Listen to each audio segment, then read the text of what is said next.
Hi everyone, this is Brad Cummings from Board Game Geek. I'm here with Peter from Czech Games Editions. How are you guys doing here at the show?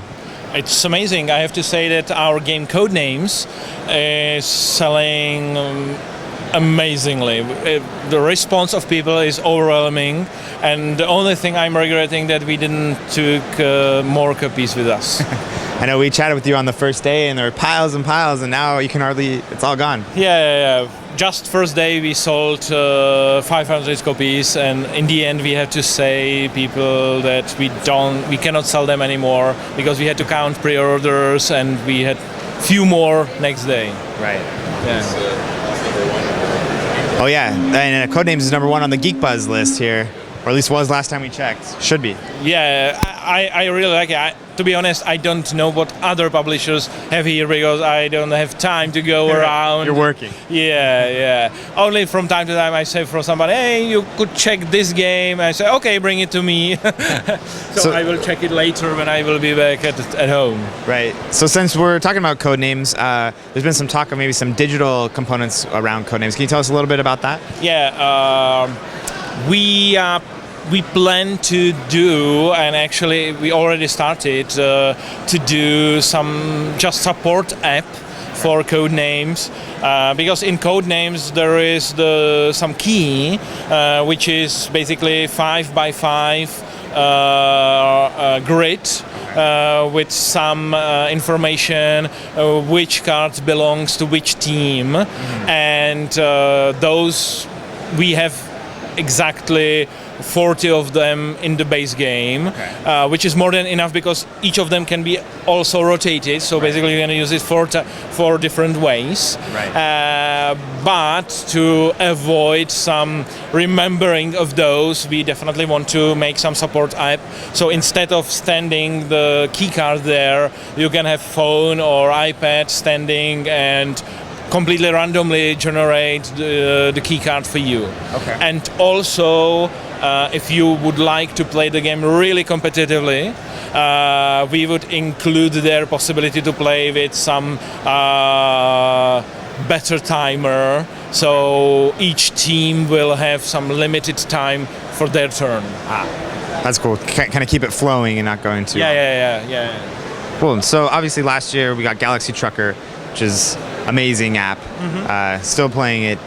Can you tell us a little bit about what's coming forward for Galaxy Trucker? Yeah, I don't know. I hope that most of your readers already know that we released something like a few weeks back. We released some multiplayer missions for Galaxy Trucker. It really helped with the online games, and basically now if I go online and log in, nearly every time I easily find players to play with.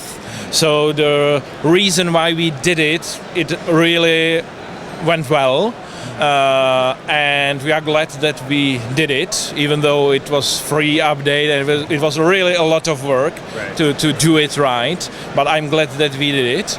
But for the future, we already work on expansion to Galaxy Trucker, some additional content.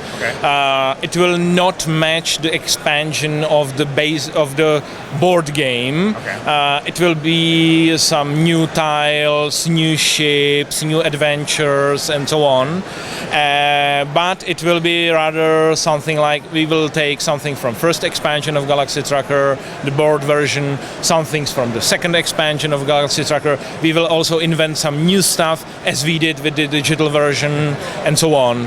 And if we are speaking about this new invented stuff, I have to say that for Galaxy Trucker, for board game, we are actually backporting the things we invented for digital version of Galaxy Trucker also to the board game. Oh, wow. So if you like playing online with heavy cargo, explosive stuff, and so on, it would be possible to play it on the board also with the regular Galaxy Trucker. So are you releasing those as like promos or a new expansion? No. It will be new expansion. It will be small expansion compared to the two big ones. But we plan it as more as to be playable with the base game, and it is still interesting to be play with base game even for experienced player. So there are some missions which are less challenging, and some that are really challenging, like in the digital game. That's very cool. So will this expansion content for the digital version will include maybe additional single-player missions, single-player content? Yeah, it will definitely include some single-player content, and because we feel like that's the thing which really makes Galaxy Tracker outstanding, the digital implementation. So we definitely don't want to omit single-player content for expansion. Yeah. That's very cool. So I'm sure what people have been waiting to hear about, a lot of people, Through the Ages. Can you tell us a little bit how that is coming along? I have to say that Through the Ages has our focus right now, and it's the project on which we spend most of our resources right now, and we will for the future. Right now, our big focus is also to finish actual board game of the Through the Ages, because we are not just doing digital version, but we decided that we will redo also the board game itself. Oh, wow. In a way that it will be basically new edition of the board game. It will replace completely the older version, and we do completely overhaul of the graphics. Okay. So on every card there will be unique picture. When you look at the old version, it's very different, Right. from the graphical point of view. But from the mechanical point of view, it feels like the same game, only slightly improved. There are some things like corruption which are streamlined, so it's now way easier to see if you will have corruption at the end of the turn or not. There are things around military aspect that it was kind of broken in the original Through the Ages, Right. because if you got, for example, good tactics, you got some serious advantage over the people who don't.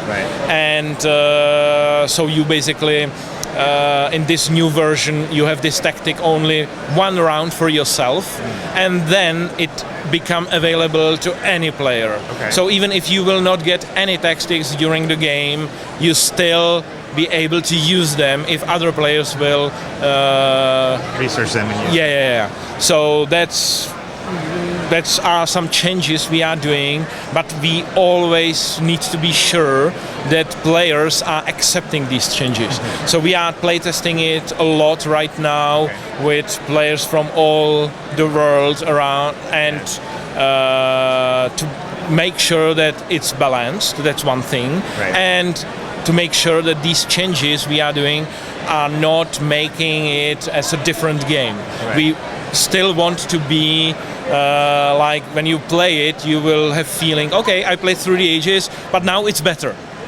Very Yeah, and so our focus right now is to finish this board game version of the Through the Ages, Okay. to have it in Essen, Okay. and then at the same time we are also working on digital version. But for example, Vladia is now more focused on board game. Right. Getting those rules right. Yeah.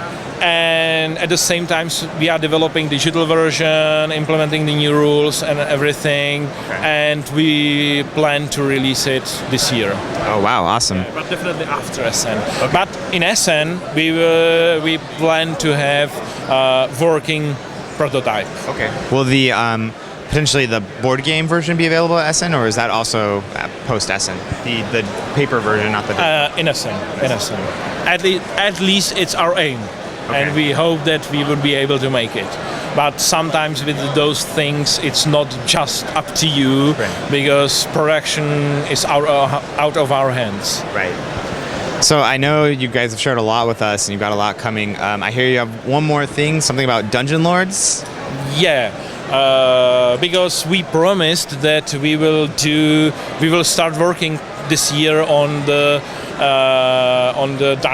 kind of puzzle game from Dungeon Lords, and we hired a new guy. He started at the beginning of this year working on it, and it's quite evolved, and I think pretty soon we would be able to show some screenshots and actual gameplay. I think if you will be in SN, we would be able to show you some more about To see if I can make it there. No. You listening, guys? No. Cool. So, can you tell us a little bit about the gameplay of that game? Like, is it taking kind of boiling down parts of the board game, or is it just kind of using the board game as a theme and it's kind of a different type of mechanic? If you know the board game itself, there are basically two parts of the game. In one, you are actually building your dungeon and acquiring some monsters and traps and so on, and also attract some heroes. And then there is the second phase where you are trying to find the best solution with the resources you have. And this puzzle game is basically focused on this second half. Later in the game, in the later puzzles, you will have possibility to obtain different things, but not like in the board game, more simplistic way. And the main focus is about to find the right solution, how to survive with your dungeon. Okay, very cool. So it sounds like it could really appeal to kind of a wider audience, kind of fit that puzzle mold while still appealing to the board game fans because it's got that core there. Yeah, we hope so. Yeah. Cool. Well, thank you again so much for all this time. Did we miss anything? No, I think we got it all. I don't think so. We are also working on some other projects. Okay. But because from time to time, guys who are doing work, all the programming, they need to clear their head with something else. Right. Because sometimes when you are programming, you can become stuck with something, and it's better to focus on something else for, I don't know, half a day or something like that, and then go back to the problem you are facing. And it's usually easier to deal with that later. So we are working on other projects also. But we are not quite ready to announce anything yet. Okay. Well, we'll definitely stay in touch. It sounds like there's a lot of great things coming. Yeah. Thank you so much, Peter. You're welcome.